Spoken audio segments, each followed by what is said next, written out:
Good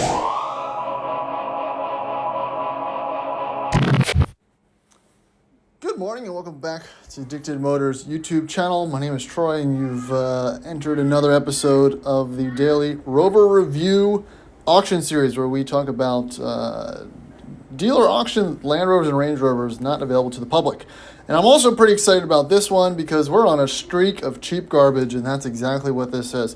This truck, 2000 Land Rover Discovery 2, with 120,000 miles, so that's pretty low. It's a part of a lot of cars that I've already done one review on with the $600 D1 with missing sunroofs, but this one was also listed right next to it, and it was listed for around, I don't know, like $1,500 or $1,600, which seemed a little high, and now it's down to $800, which makes it much more attractive because it says, not on the drivable part of the ad, that it runs and drives and it doesn't have a title, which I'm fine with for an $800 D2 that doesn't look very rusty, has lower miles, and said it starts. Sure, could have 6 slip liners and overheats, but that's still parts and pieces that are potentially usable. I think the biggest factor here, and with the gating factor to purchasing it, is if it needs to run and move to get up on a trailer for shipping purposes, because it is in Georgia.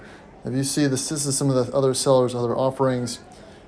Seems like some normal cars, and some stuff looks like you might have drug out of someone's backyard, which explains the no title aspect of it, which really isn't that big of a deal in Virginia. You can apply for an abandoned vehicle permit and then get a title, so you can figure that out. Let's check out the condition and the pictures. Like I said, it's got a big lift on it, probably 3 inches plus. No front bumper. This one has sunroofs installed, which is a good thing. Less wear and tear on the inside. It's silver. It's a 2000, so there's potential to lock that center diff.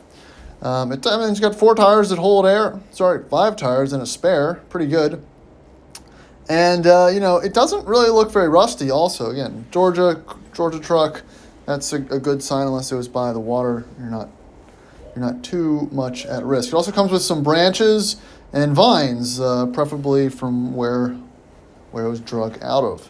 But no major stickers or any identifying factors that could really kind of zero in on the life this truck led prior to coming to its final resting place. It just looks really rough. It wasn't washed or anything like that, which it's got me questioning the runs and drives aspect of it, but it's always good to see the key ignition lock busted out. But like I said, trail truck, parts truck, who cares? But honestly, it's pretty nice interior. I like a Disco with a gray interior. It's a little bit different. It holds up well, a little wood accents, it's little things in life, right? It's also concerning that the gauge cluster is not on, and they didn't try to attempt to show the vehicle with power or whatnot. I feel like that's a situation where you could buy it, get the truck, and then not be able to get transported because they can't get it started or can't move it or find it unsafe to moving. So that's just kind of something to think about when you make offers like that. Also looks like the transmission bits have been taken apart, probably to try to get it in neutral without the key. Oh, look, there's your seat switch, so you're basically there cosmetically. So what do you guys think about this one? I think it's a deal. This is something that's kind of attractive for someone who has a D2 or looking for a parts truck or just wants to make a trail truck. Like I said, prices on this stuff are coming down, and they're usually not as rough as this one, but they're usually also not $800. So pick your poison, ladies and gentlemen. So let me know in the comments what you think about this particular truck. Not a lot of pictures, so can't really deduce a whole lot from it. So I think that's going to wrap this one up. Thanks for watching, and we'll check in tomorrow with some more Rovers.